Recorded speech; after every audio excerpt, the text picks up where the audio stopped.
agaasimaha guud ee wasaaradda qorsheynta iyo iskaashiga caalamiga ah ee Jubbaland Cabdiwaaxid Maxamed Dhaqane ayaa xarunta wasaaradda qorsheynta kulan kula qaatay guddiga arrimaha maaliyadda iyo qorsheynta u qaabilsan baarlamaanka Jubbaland. agaasimaha guud ee wasaaradda qorsheynta Jubbaland ayaa sharaxaad ka bixiyay sida wasaaraddu ay ula shaqeyso wasaaradaha kale iyo xiriirka kala dhaxeeya dhinaca hay'adaha ka shaqeeya samafalka ee ku sugan deegaanada dowlad goboleedka Jubbaland. guddiga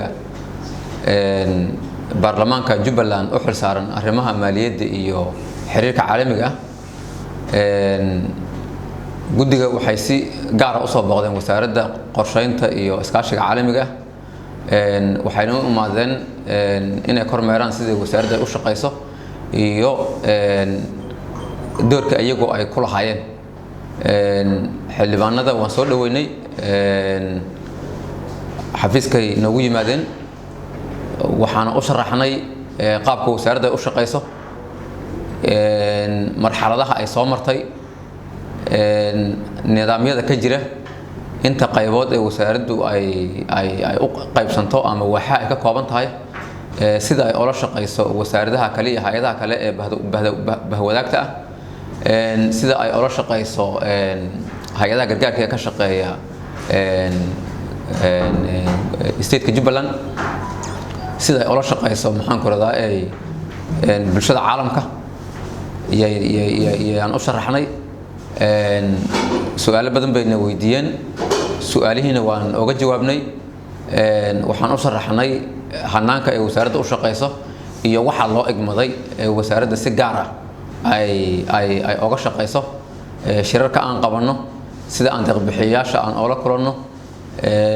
sida aan wasaaradaha kale oola shaqeynay akhbaarta aan ugu gudbino sida baarlamaankii ka horreeyay baarlamaankan Jubbaland aan oola shaqeyn jirnay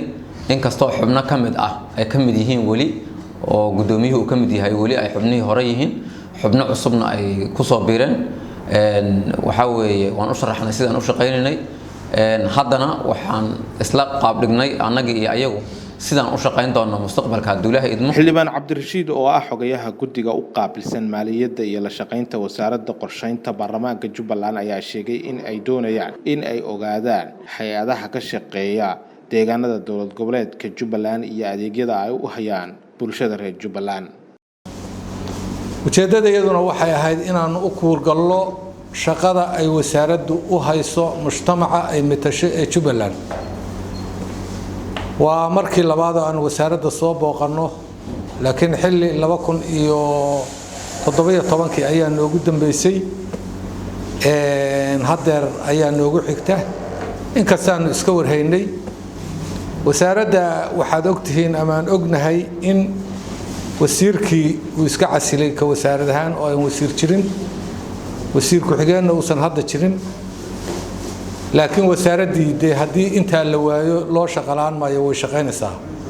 wasaaraddu howl badan bay dalka u haysaa ama Jubbaland u haysaa dhammaan waxa hay'ada jooga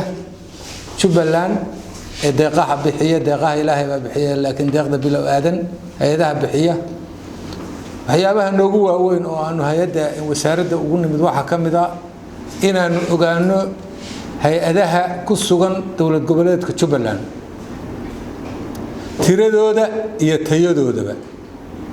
Jubbaland dad badan baa ku soo barakacay fatahaada ka jira xanuunaa ka jira dad qaxootiga dib uga soo noqday baa jira wasaaraddu waxay ku shaqo leedahay xiriirka caalamiga iyo hay'adaha maadaama ay intaa ku shaqo leedahay in aanu ogaano dadka waxa ay hay'aduhu u qabtaan.